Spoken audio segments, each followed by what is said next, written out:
오늘은 마가복음 15장 21절입니다. 한 절만 하겠습니다. 제목은 위대한 사랑의 열매라는 제목으로 오늘 말씀을 전하고자 합니다. 자, 우리 함께 21절 합독하겠습니다. 마침 알렉산더와 루포의 아버지의 브레네 사람 시몬이 시골로부터 와서 지나가는데 그들이 그를 억지로 같이 가게 하여 예수님의 십자가를 지고. 자, 오늘 이제 이 인물, 구레네 사람 시몬이라는 인물 한 사람을 가지고 오늘 말씀을 전하고자 합니다. 지금 이제 중동 지역에 이스라엘과 이란이 전쟁이 터졌습니다. 자, 우리는 이 전쟁이 왜 일어났는지를 우리는 알고 이제 준비를 해야 됩니다. 예수님이 오시기 전에 중동 전쟁이 일어납니다. 이거는 말씀대로 이루어져야 되기 때문에 우리는 놀랄 필요가 없습니다. 이제 이것이 확산되어 갈 건데요. 앞으로 에스겔 38장에 기록된 예언이 성취되려면 러시아, 이란, 수단, 에티오피아, 리비아, 터키죠. 여기가 합세를 해야 됩니다. 자, 그러면 어떻게 연합되어 이스라엘을 치게 될지 우리가 보면은 알게 되겠지요. 그래서 이제 지금부터 서서히 시작이 되면 내년쯤에 아마 크게 되지 않겠나 봅니다. 그러면은 이거는 6채 나팔이 부는 시기입니다. 우리 주님은 7채 나팔 불기 전에 오신다고 했습니다. 그러면 우리가 나팔절을 잘 주시를 해야 됩니다. 나팔절은 유대력으로는 7월 1일이지만 우리 태양력으로는 9월 10월쯤 됩니다. 자, 우리가 이런 시간표를 알고 지금은 우리가 정신을 바짝 차리고 이제는 성경을 볼 수 있는 그런 때도 이제는 없어집니다. 시간 있을 때에 우리는 신앙생활을 잘 준비해야 됩니다. 그래서 이 6채 나팔의 중동 전쟁이 터지고 그 다음에 휴거 사건 있죠. 그러고 나서 아마겟돈 전쟁이 3년 반 뒤에 또 이스라엘에서 한 번 더 터집니다. 그걸로서 이 세상의 전쟁은 마지막이 됩니다. 그때는 예수님이 이스라엘에 지상 재림을 하게 됩니다. 두 번의 사건을 우리가 이제 목격하게 되는데 중동 전쟁만 목격하여 휴거되어 올라갈 사람이 있고 3년 반을 이 땅에 환란을 들어갈 사람이 있다는 사실을 우리는 알아야 됩니다. 이제는 우리가 말씀을 이렇게 배우고 들을 시간이 얼마 없다는 겁니다. 그래서 세상 사람들을 쳐다보면 눈물이 나옵니다. 아무것도 모르고 준비가 안 되고 또한 교회도 너무 준비가 안 됐다는 것. 그렇지만 이제는 시간이 닫혀가기 때문에 우리는 우리 할 바를 하다가 가는 수밖에 없는 것입니다. 자, 지금은 우리 믿음의 승리를 잘 싸우고 낙원에서 기다리는 우리의 선배들이 있습니다. 예수님의 12 제자도 다 순교했으며 사도 바울 역시 순교했고 주기철 목사님도 순교했죠.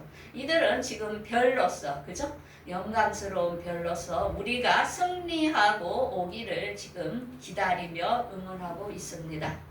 그래서 우리는 힘을 얻어야 됩니다.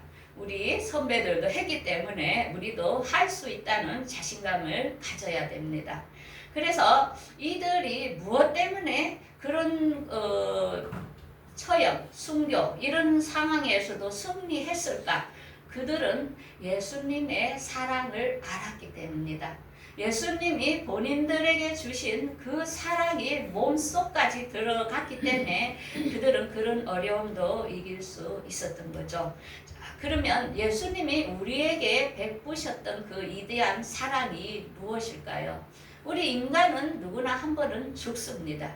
그렇지만 그 뒤에 심판이 있다는 것입니다.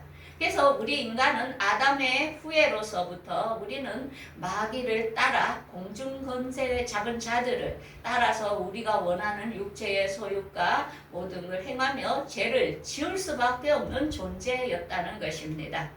그러면서 우리가 가야 할 곳은 딱 한 가지가 있는데 거기는 지옥이라는 것입니다.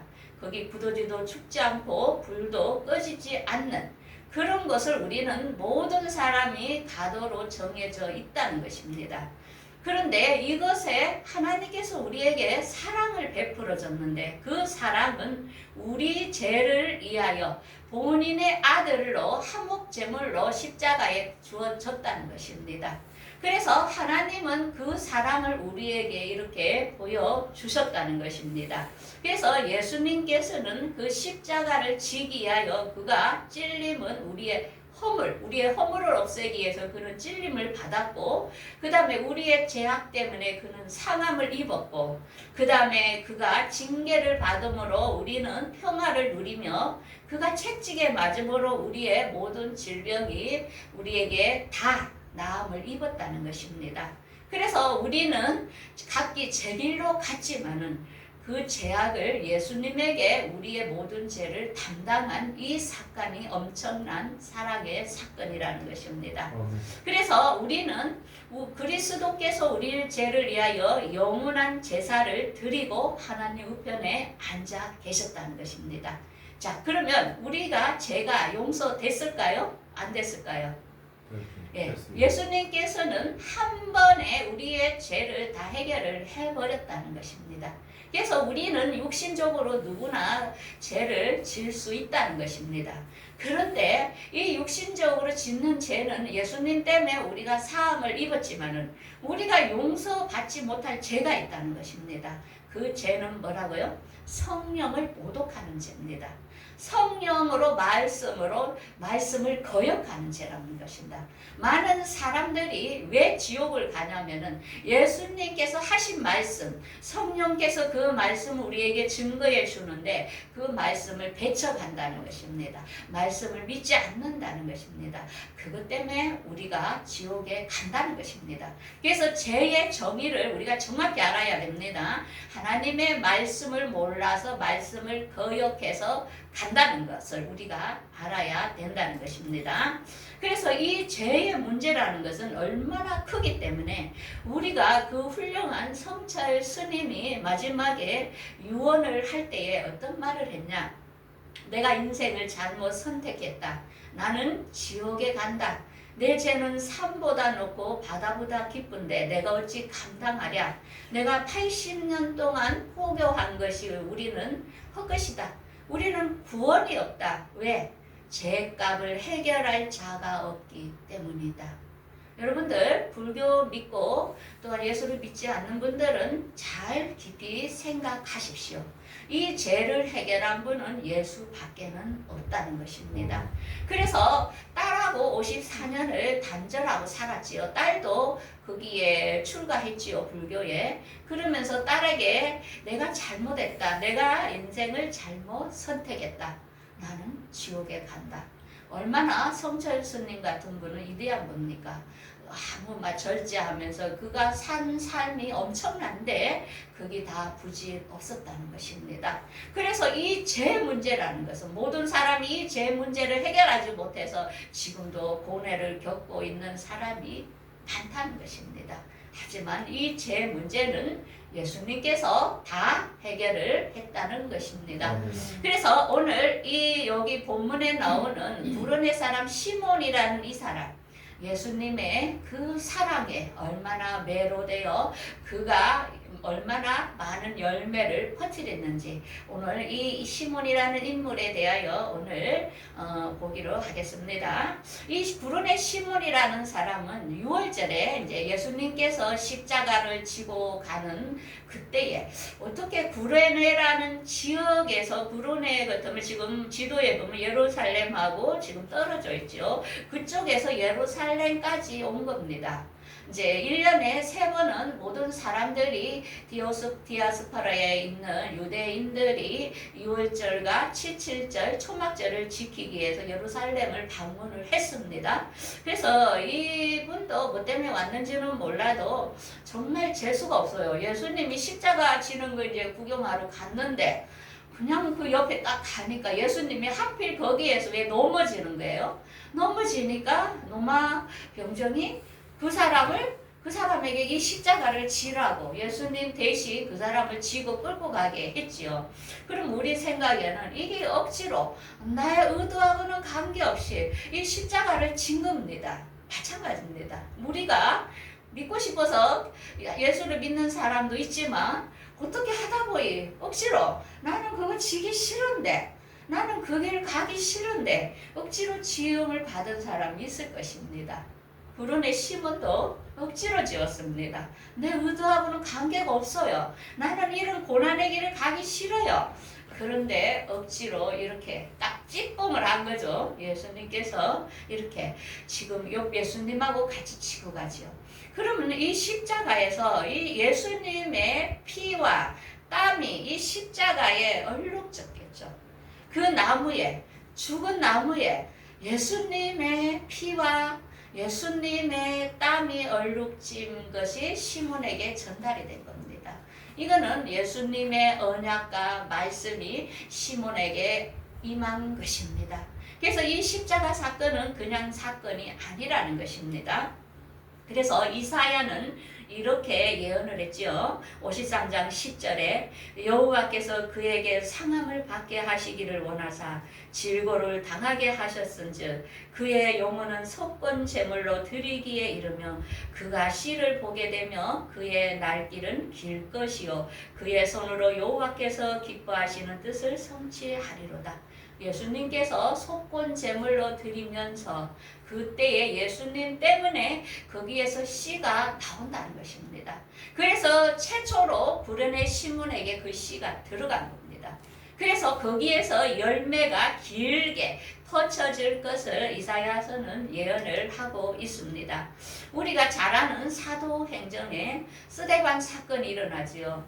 사도 바울이 그때에 그 그리스도를 믿는 사람들을 막 잡아 죽이는 그런 사건들이 있었죠. 스데반도 그때에 말씀을 선포하다가 순교를 당하는 것을 압니다. 그때에 많은 사람들이 유대인들이 이제 이렇게 흩어졌습니다. 여러 곳에. 그래서 여러 개로 흩어져 가지고 복음을 전하는데 유대인에게만 전했는데 여기 20절에 보면 구로네와 구로네 몇 사람이 안디옥에 이르려 헬라인에게도 주의 말씀을 전파하였다는 것입니다.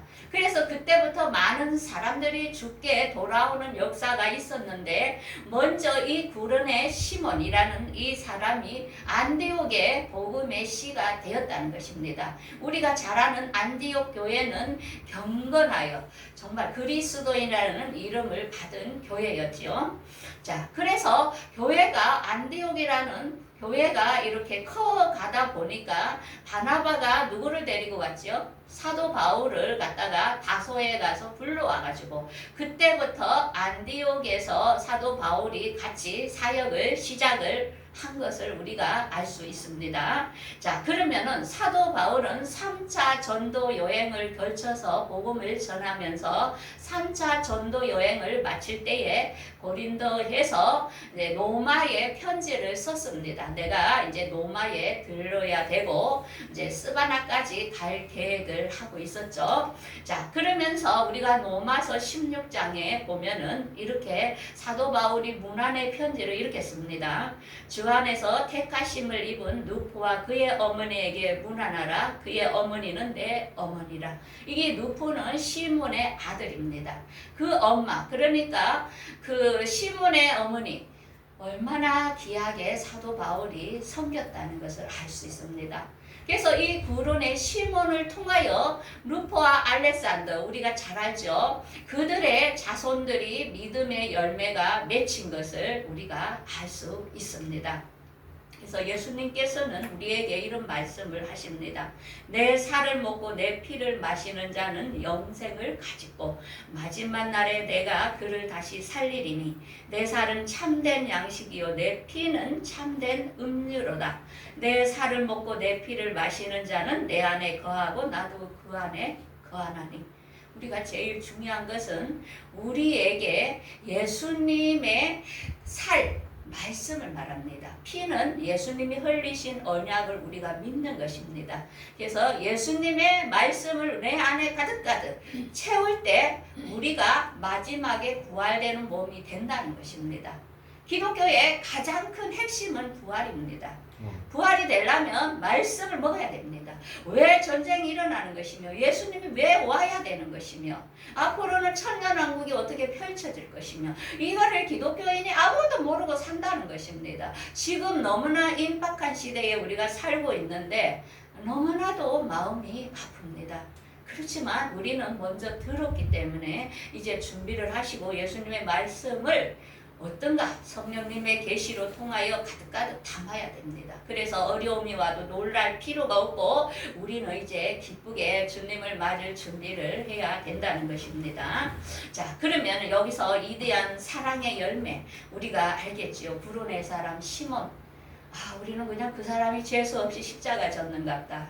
그게 아니고 우리가 생각지도 않게 어릴 때 엄마로 통하여 교회를 왔든 생각지도 않게 주의 일을 가게 됐든 우리도 우리 의지와 관계없이 이렇게 엉키게 된 겁니다. 이 세상의 모든 것이 우리가 우연히 일어난 것 같지만은 하나님의 계획 안에 모든 게 있다는 것입니다.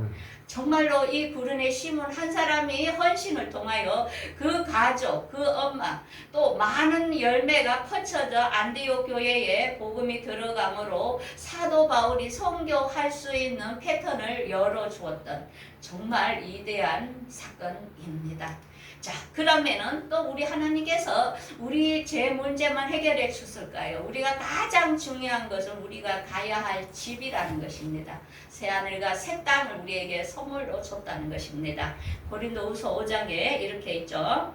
만일 우리의 장막집이 무너지면 하나님께서 지으신 집, 그 손으로 지은 것이 아니요 영원한 집이 우리에게 있는 줄을 아노니 참으로 우리가 여기서 탄식하며 하늘로부터 오는 우리 처소를 덧내기를 간절히 사모하느니라. 구약에 있던 우리 많은 선조들도 그 믿음의 조상들도 이렇게 거룩한 성을 그들이 바라보았다는 것입니다. 그래서 믿음은 바라는 것들의 실상이요 보이지 않는 것의 증거라는 것입니다. 아브라함이나 이삭과 모든 사람들이 그들이 본향을 사모했다는 것입니다. 여기 그들이 본향을 생각하고 더 나은 본향을 사모하는데 그거는 하늘에 있는 것이라. 하늘에 한 성이 예비되었으니 그래서 아브라함도 이삭을 그 본향을 알기 때문에 과감하게 드렸고 아브라함도 그 고난을 참았고 우리가 히브리서의 믿음의 조상들이 우리 몸에 칼로 이렇게 톱으로 킴을 당하면서까지도 순교했던 것은 주실 새 예루살렘과 새 땅을 그들은 보았다는 것입니다. 이렇게 우리에게 지금 주어질 것은 뭡니까? 혼인 예식에 참여할 것입니다. 우리도 새 예루살렘에 우리도 간다는 것입니다. 그래서 그때만 그들도 그걸 사모한 게 아니고 우리도 주님이 주실 새하늘과 새 땅을 사모하기 때문에 지금 마지막 때에 믿음에서 많은 사람이 떠나가고 있지만은 우리는 어려움이 올지라도 모두 다 인내하고 그것을 바라볼 줄 믿습니다. 자, 우리가 함께 참여할 이 혼인잔치 우리 다 함께 한번 합독하겠습니다. 우리가 즐거워하고 크게 기뻐하며 그에게 영광을 돌리세. 어린 양의 혼인 기약이 이르렀고 그의 아내가 자신을 준비하였으므로 그에게 빛나고 깨끗한 세마포 옷을 입도록 허락하셨으니 이 세마포 옷은 성도들의 옳은 행실이로다. 자, 여기서 옳은 행실은 우리가 예배소 교회에도 첫사랑을 회복하라 했는데 그거는 말씀입니다. 우리가 말씀으로 깨끗해져야 된다는 거. 절대 진리의 말씀에서 벗어나면은 안 된다는 거. 그래서 우리는 말씀을 원본을 정확하게 알고 모두 다 여기에 참여를 꼭 하기를 바라겠습니다. 기도하겠습니다.